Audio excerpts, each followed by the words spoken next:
پھر ہے پیشاب کی شدت، یعنی پیشاب اگر آ رہا ہے تو آپ اس کو بیٹھے روکے رہیں کہ نہیں، جب بریک کا وقت آئے گا تبھی میں پاس کرنے کے لیے جاؤں.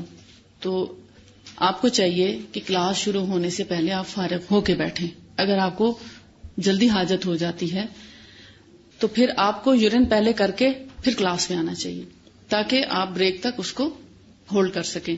لیکن اگر آپ کو سردی کی وجہ سے یا کسی بھی وجہ سے، یا آپ جوس ایسا پی آئے ہیں کہ اس کے بعد آپ کو بار بار یورین آ رہا ہے، تو پھر آپ چلے جائیں اجازت لے کے، کیونکہ یورین کو بہت دیر تک ہولڈ کرنے سے بہت سی بیماریاں شروع ہو جاتی ہیں. اس میں سب سے پہلی جو ہے وہ ہے یورین پہ کنٹرول نہ رہنا.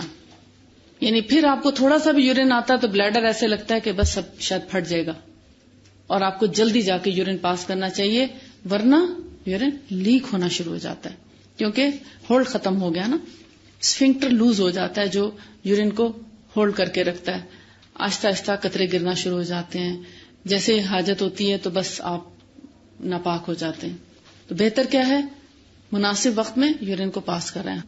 مثلا آپ کو کبھی مارکیٹ جانا پڑا ہے، یا جیسے آپ کی کبھی پکنک کا ہوتا ہے پروگرام، یا آپ کسی سفر پہ جاتے ہیں، لمبی فلائٹ ہے، اب آپ کو باتھ روم اچھا نہیں لگتا کہ آپ کا دل نہیں چاہتا کہ اس ٹوائلٹ کو یوز کیا جائے، تو پھر آپ یورین ہولڈ کیے رکھتے ہیں، اور جب تک سفر ختم ہوتا ہے تو آپ ایک اذیت سے دوچار رہتے ہیں، اور پھر اس کے بعد آپ کو یورین ہولڈ ہی نہیں رہتا. آہستہ آہستہ بلیڈر کو ویک کرتا ہے یورین کا بہت دیر تک ہولڈ کرنا. پھر ہائیڈرونیفروسس، یعنی وہ بیکٹیریل انفیکشن ہونے کا بھی خطرہ ہوتا ہے. پھر پیشاب میں جلن کا مرض بھی اسی سے شروع ہوتا ہے، کیونکہ بعض اوقات کچھ قطرے پیشاب کی نالی میں آ کے رکے رہتے ہیں، آپ پاس آؤٹ نہیں کرتے تو وہ انفیکشن کر دیتے ہیں، کیونکہ ہے تو گندگی، تو اس کو جسم سے پاک صاف کر دینا چاہیے. اسی طرح پخانے کا زور، یعنی سٹول آیا ہے، آپ کو حاجت ہو رہی ہے کہ آپ کو باتھ روم جانا چاہیے، جا کے پخانا کر دیں. آپ چاہے گھر میں ہیں، کسی کام میں، کبھی دعوت میں لگے ہوتے ہیں، آپ کہتے ہیں اچھا بھی جاتی ہوں، اور آپ نہیں جاتے، اور پھر وہ ایک وقت آتا ہے حاجت رک جاتی ہے.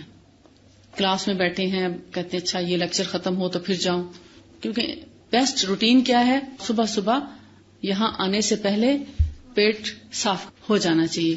اس صاف کرنے کے لیے یہ مراد نہیں کہ اب جا کے آپ زور لگائیں اور پریشر ڈالیں اور فشر ہو جائے اور خدا نہ خواستہ پائلز ہو جائیں، یا کچھ اور زور لگانے سے بھی ہارٹ پرابلم بھی ہو سکتا ہے. پخانے پہ کبھی زور نہیں لگانا چاہیے، نیچرلی آنا چاہیے. اس پہ زیادہ پش کرنے سے دل کی تکالیف، دل کے امراض شروع ہو سکتے ہیں. وہاں پر اینل فشر ہو سکتا ہے. فشر ہوتا ہے باقاعدہ ایک کٹ آ جاتا ہے، ٹیئر آ جاتا ہے، جس سے پھر بلیڈنگ شروع ہو جاتی ہے. یا بہت زیادہ پش کرنے سے قبض ہو، اور پش کرتے کرتے پائلز ہو جاتی ہیں، بواسیر ہو جاتی ہے. بہت زیادہ پش بھی نہیں کرنا چاہیے، لیکن بہت دیر تک ہولڈ بھی نہیں کرنا چاہیے، کیونکہ زیادہ دیر ہولڈ کرنے سے اسٹول ہارڈ ہو جائے گا تو بھی فشر ہوگا.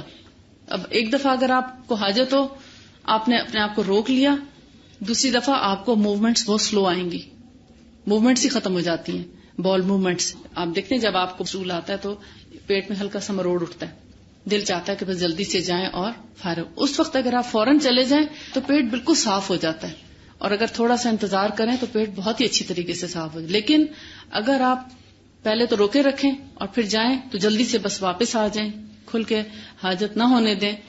یعنی 1 منٹ میں آپ باتھ روم سے واپس آ جائیں تو کیا ہوگا، آدھا سٹول آپ نے پاس کیا، آدھا آپ ایسے ہی اٹھ کے آ گئے.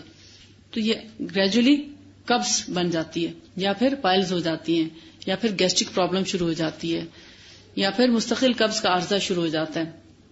قبض کی بھی مختلف قسمیں وہ ہم انشاءاللہ قبض کے باب میں پڑھیں گے.